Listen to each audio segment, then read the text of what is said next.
chapter 13, and if you don't know anything about Where Things Come Back, it is set in a small town in Arkansas, and the narrator, Cullen Witter's younger brother, goes missing, and this is sort of during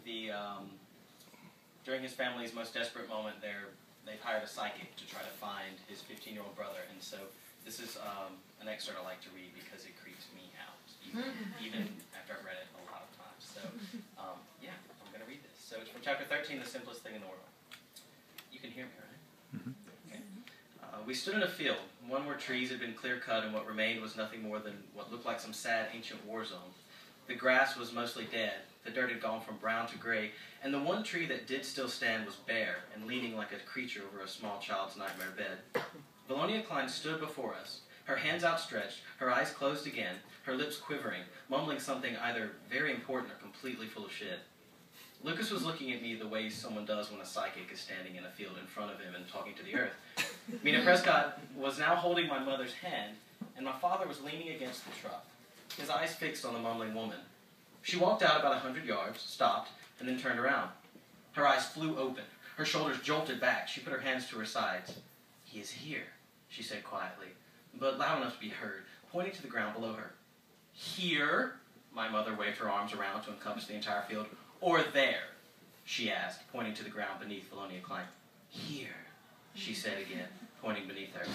No one, to my surprise, was crying yet. No one was talking either. Lucas looked over at my father, who looked at me quickly before reaching into the back of his truck and bringing out a shovel. He tossed it onto the ground in front of me. He then brought out another one and propped it against his right shoulder, walking toward the woman. Lucas Cater walked over and grabbed the shovel, looked at me, and said, "Go sit in the truck." I did, and Mina Prescott went with me. My mother sat on the hood of the truck, watching as they began to dig into the dead earth. Valonia Klein sat down on the dirt beside them, watching the hole get wider and deeper with each jab and throw. When one is sitting in the back seat of his father's truck beside his best friend's girlfriend, who has her head resting on his shoulder, and watching as his father and best friend slowly puncture the world to find his little brother, he imagined Valonia Klein standing up, dusting off her long skirt, and walking down into the hole. He sees her come back out, a dirty, blood-stained t-shirt in her hands. She unwinds the shirt, holding it up to her chest the way a mother would hold it up to her child in a clothing store, and it is black, with a big white angel in the center. It is the last shirt that Gabriel Witter was seen wearing. He sees Valonia Klein gently lay the shirt down on the ground and then walk back down into the hole as they continue to dig around her. She walks back out, now holding a pair of blue jeans, knees stained with grass and dirt, blood caked around the ankles, pockets torn with holes and unraveling. These were the last pants that Gabriel Witter was seen wearing.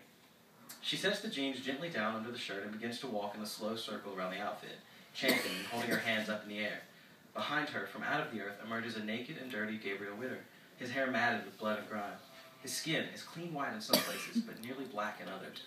He turns toward the truck, looks straight into his old... wow, I messed up on the last sentence. Great. He turns... wow. He turns toward the truck, looks straight at his older brother, and smiles the slightest of smiles. Oh, thank you.